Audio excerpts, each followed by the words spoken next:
The NASCAR world is in turmoil as the damaged vehicle policy DVP controversy continues to escalate. 3 recent incidents have put this rule under intense scrutiny, with the Talladega race serving as the tipping point for widespread criticism. While officials maintained consistency in their rulings for the first 2 situations, the events at Talladega threw the NASCAR watchers into a storm of debate and frustration. The Talladega incident, now infamously known as the Big One, involved a staggering 28 cars in a massive pileup. This crash, occurring just 5 laps from the end of the Yellowwood 500, set a new record for the number of cars involved in a single incident at the track. With time constraints looming and over half the field affected, NASCAR officials made the unprecedented decision to allow most drivers to return to the pit lane and continue the race. This decision stood in contrast to previous incidents at Atlanta and Watkins Glen. In those races, drivers Ryan Blaney and Josh Berry, respectively, were forced to retire early after wrecks, despite their belief that they could continue racing. The inconsistency in applying the DVP rule has left many teams and fans frustrated and confused. Enter Kevin Harvick, known for his candid opinions. Now a broadcaster, Harvick didn't hold back in his assessment of the situation. On his Happy Hour podcast, he unleashed a scathing critique of NASCAR's handling of the Talladega chaos. Harvick stated, "Well, I have a lot of information, but I don't think I need to go too far because it was a complete show." His choice of words set the tone for a comprehensive discussion of the DVP controversy. Harvick's main concern centered on the potential impact on the point system and championship standings. He argued that NASCAR's inconsistent application of the rule could have far-reaching consequences for drivers vying for crucial playoff positions. "We could completely screw up the whole point system and the way that this all worked out because of who NASCAR decided to tow and who they didn't decide to tow," Harvick pointed out. This statement highlights the high stakes involved in these decisions, especially during the playoff season. The former champion didn't just criticize, he also offered suggestions. Harvick proposed that NASCAR should allow teams to decide whether their cars should return to the track or retire from the race. This approach, he argued, would put the decision-making power back in the hands of those with the most to lose or gain. Let's remember Ryan Blaney talking about, being able to have his car towed back so that they could at least look at the team, make the determination at this point, just tow all the damn cars back, put them in their pit stalls, and if you got to tow them again, fine, Harvick added. Harvick's frustration with NASCAR's last-minute rule change was palpable. He argued for better communication between officials and teams, stating, "If that's what you're going to do, you should at least tell the teams before the race what you're going to do and how you're going to err to the complete other side of this because of what you did the weeks before." The driver also highlighted the chaotic scene at Talladega, where drivers were refusing to exit their cars in hopes of being towed back to the pits. He said, "And now all the drivers they're not putting their window net down, they're not getting out of their car, they're sitting there doing burnouts, and it's not consistent. We're consistently inconsistent." In response to the growing controversy, NASCAR's senior vice president of competition, Elton Sawyer, stepped forward to address the situation. Sawyer explained that the goal has never been to remove competitive cars from the race unnecessarily.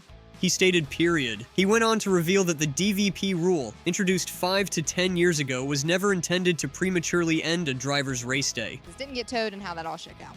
Yeah, I think on the heels of last week at Kansas, our goal was never to put good cars out of the race.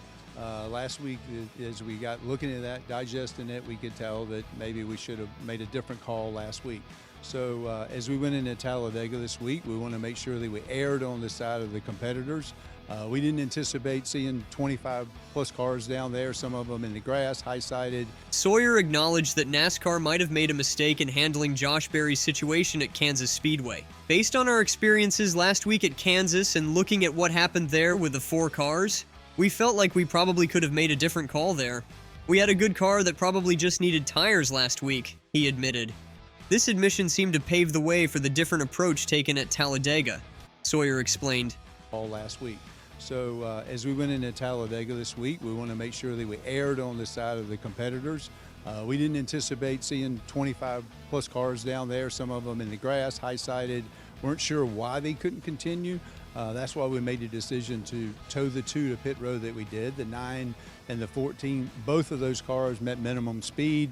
So we felt like that was the right call. To fully understand the controversy, it's essential to delve into the details of the damaged vehicle policy.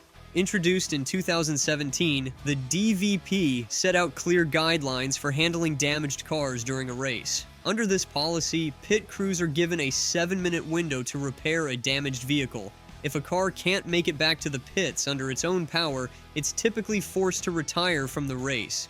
The controversy at Talladega centered around NASCAR's decision to tow multiple cars back to the pits despite this rule. This deviation from established protocol left many drivers, teams, and fans scratching their heads. The impact of these decisions on drivers and race outcomes can't be overstated. Ryan Blaney, for instance, saw his playoff standing take a hit after his early exit from the race. Blaney expressed his frustration in these words. It helped me, obviously, and so we got in the middle, and I didn't think it was terrible. We were probably still going on 5th or 6th, and then the 48 just drove straight through me in the tri-oval. Yeah, so just wrecked the fuck out of me. So I don't know what he's thinking. As a result of the incident, Blaney dropped from 2nd to 6th in the playoff standings, now sitting plus 25 above the cut line, followed by Tyler Reddick plus 14 and Chase Elliott plus 13. On the flip side, Denny Hamlin's strategy of hanging back paid off, allowing him to capitalize on the chaos and secure a top 10 finish. These contrasting outcomes underscore the high stakes involved in NASCAR's rule enforcement. The technical issues with the next-gen car have added another layer of complexity to the DVP debate. The absence of inner liners in the tires has led to an increase in cars becoming stranded after spins, even when they sustain minimal damage. This issue has been a thorn in NASCAR's side since the car's introduction at the start of the 2022 season. To address this problem, NASCAR introduced the AirJack lifter system. This innovation allows safety workers to quickly lift a car off the ground using an air compressor. However, as Joey Logano pointed out after the Talladega race, the system has its limitations.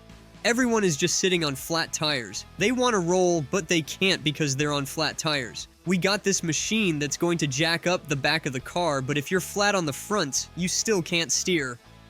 The Talladega incident highlighted these technical challenges. The crash began when Brad Keselowski was bumped into the rear of race leader Austin Cindric.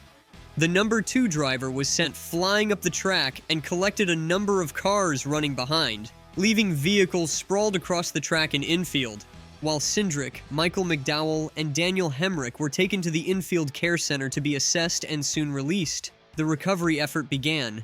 Ultimately, 9 drivers failed to finish the race. The broader implications of the DVP controversy extend beyond a single race. NASCAR has announced plans to review the rule in the off-season, a step that many see as long overdue. Concerns about fairness and consistency in rule enforcement have been growing, with potential impacts on race dynamics and strategies hanging in the balance. NASCAR's Cup Series.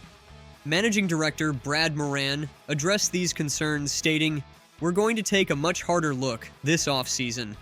We've got a couple of samples that we don't really like, and we're going to go back and take a hard look at it, and get with the industry and see if there's a modification that we can do where everybody feels is fair and equitable, and we can perform during a race day without affecting the race and running multiple caution laps."